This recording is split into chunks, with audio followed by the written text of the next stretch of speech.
ભારતીય સેનાએ કરેલી એર સ્ટ્રાઇકને એક તરફ દેશમાં જબરો આવકાર મળી રહ્યો છે, તો બીજી તરફ દેશનું તમામ સરકારી તંત્ર પણ સજાગ બની ગયું છે. ખાસ કરીને પોરબંદર સહિતની સરકારી હોસ્પિટલોને પણ એલર્ટ મોડ પર રાખી દેવાય છે.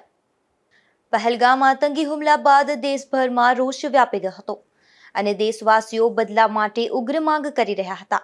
ત્યારે ગઈ મોડી રાત્રે 1:30 વાગ્યે ભારતીય સેનાએ એર સ્ટ્રાઇક કરી ઓપરેશન સિંદૂર પાર પાડ્યું હતું, જેમાં પાકિસ્તાનમાં 4 સ્થળોએ અને પીઓકેમાં 5 સ્થળોએ આતંકી ઠેકાણાઓને નેસ્તનાબૂદ કરી નાખ્યા હતા. ત્યારબાદ યુદ્ધ જેવી કોઈપણ સ્થિતિનું નિર્માણ થઈ શકે છે, જેને લઈ અને તમામ સરકારી તંત્ર એલર્ટ થઈ ગયું છે. ત્યારે આજે વિડીયો કોન્ફરન્સ યોજવામાં આવી હતી, જેમાં આરોગ્ય વિભાગના ચીફ એડિશનલ ધનંજય દ્વિવેદીએ પોરબંદર સહિત ગુજરાતની તમામ સરકારી હોસ્પિટલના વડા સાથે વાત કરી હતી, જેમાં યુદ્ધની સ્થિતિનું નિર્માણ થાય તો શું તકેદારી રાખવી અને શું તૈયારી તે અંગે સૂચનો આપ્યા હતા. હોસ્પિટલના તમામ સ્ટાફની રજાઓ પણ કેન્સલ કરી દેવાય છે.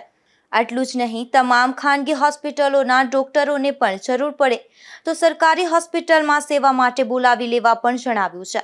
ત્યારે પોરબંદર સહિતની હોસ્પિટલો પણ એલર્ટ મોડ પર આવી ગઈ છે.